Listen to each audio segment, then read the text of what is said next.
at my expense, did you? Well, doesn't matter, because we're not going to be working on this. What we were saying, or what I was saying, is that I keep a little box full of textures and palettes. I don't know why I don't like the palettes in Photoshop or Manga Studio, because they seem to get lost in the shuffle, and then when you upgrade, it's like they throw them somewhere else, and you're like, well, where's my palettes? What am I going to do?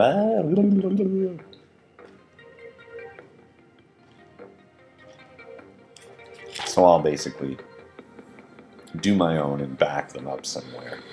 Like when we were in animation, you used, in the olden days, in the old crotchety days, when I had to carry 6 blocks of ice up 6 flights of stairs, you would just use little labeled paint buckets, and you keep them in order, and you have your space, and blah blah blah. So I just kind of follow that thing, and it works just as well. I mean, really, do I have to use the height? Do I have to use a manual to save some paints? I don't think so. So here's Rusty. This also included not only his body, skin, gloves, whatever, concrete, blood. It had all sorts of different stuff going on at that point, but that started to get really unruly. So I basically moved on to another more succinct palette for Rusty, and it might be in here somewhere, maybe. I got a couple for him in here somewhere. But, and then you got your Furies. These ones I didn't even label. These are fun when I try and color them. But you know what? You kind of upgrade your character's colors as you go, because you get better skills built up, and you work that way, and then you're like, well, I don't need that one anymore. So we're moving over to textures.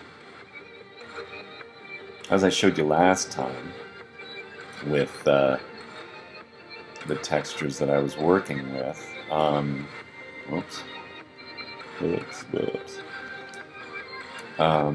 We did some of Rusty's, I'll use blood textures instead of drawing the blood itself. Although drawing it is much more fun, and it looks a lot more realistic.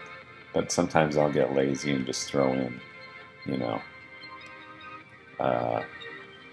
some blood from another source. Clip art is everywhere, and it's so cheap, and it looks so good with your stuff sometimes that you just whip it out and throw it on.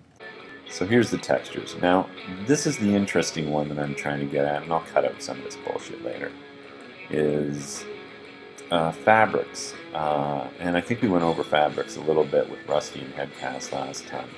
I get his tie fabric, for example, or I'll get his suit fabric, which we threw in.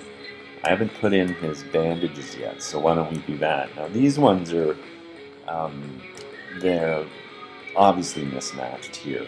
They're not seamless. But in this particular case, because it's such a down and dirty kind of look, you can go in with a stamp brush here, and you can just get it up to, I get it up to a nice high one, because it takes care of pretty much everything. Hit the side and just kind of jiggy-jag over top of this stuff, right? Let's try that again, because I don't even think I'm on the right one. Yeah. And then just kind of go around and get rid of that stuff. Okay, that's too obvious. But you see what I'm saying. The larger you go with this, the more you're going to be able to kind of fake it. And again, you're not going to be looking at this with a fine-tooth comb or anything.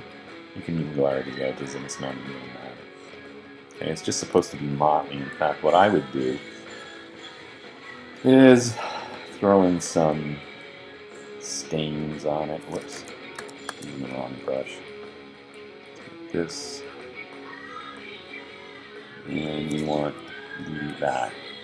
Just throw some stains and shit on it.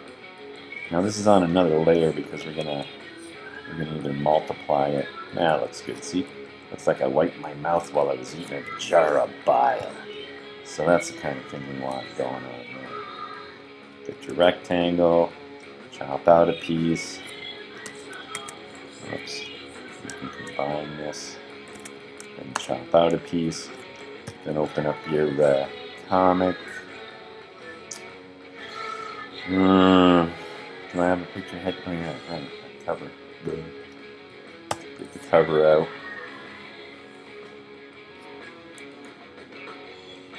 So this is the pus and the oozing through his bandage cloth. Yummy, eh? This will take a minute on this because it's like 52 blank. Now this is pretty small in the background, but I'm just going to use it as an example so you can get an idea of how it'll look. And you can always brighten it up a bit. Make it look. Yeah. I think he's in the smoke actually.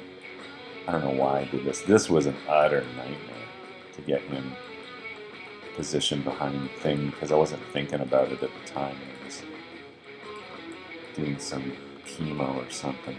But anyway. Is he in here? Oh, is he in here? No. So then you go over to your select layer, bonk, there he is. That's what you do when you have 6 billion layers going on. By the way, this thing takes so many layers. It's not even humorous. I do a layer for a zit, you know. So then you throw in your cloth, which is going to be sitting somewhere on the page, and put it over head cast face.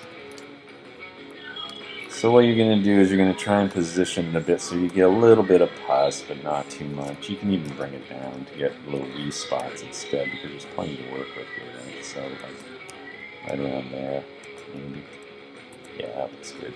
I'm going to erase this one. Oops. I'm going to erase this one. You guys see his eyes. Then you'll take it and you will screen it. Not bad. Normally I like to darken it myself. So, or just normal with the bandages actually is even better. So let's try darken. See, you're only getting the stains there.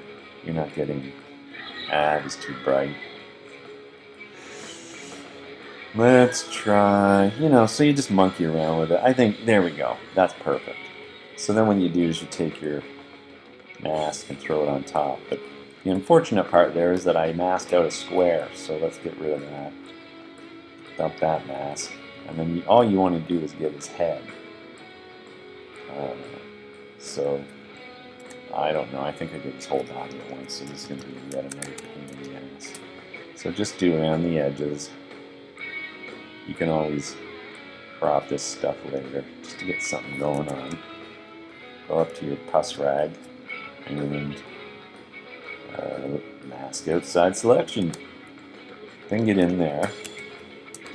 And just go around the edges and go, oh, let's mix that, mix that, mix that.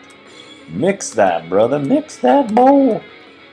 Missed that, missed that. See? And you just get rid of this crap and the edges it looks like your brain lighting up. Save. There you go. Now you got your pussy do-rag on his head. Or as we're calling it, the head cast. And that's how you get that texture in there. Now you'll see when I zoom out that it pops him a little more, which is nice. Because Headcast is a major character and he's quite concerned for Rusty. And this is taking a long time. So we'll fill this out in the meantime.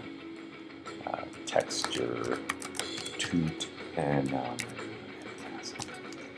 So that's how the Mac works. You ignore what you're doing, you're like, I think I'll do something more important. Oh wait, no, we're done here, what do you think?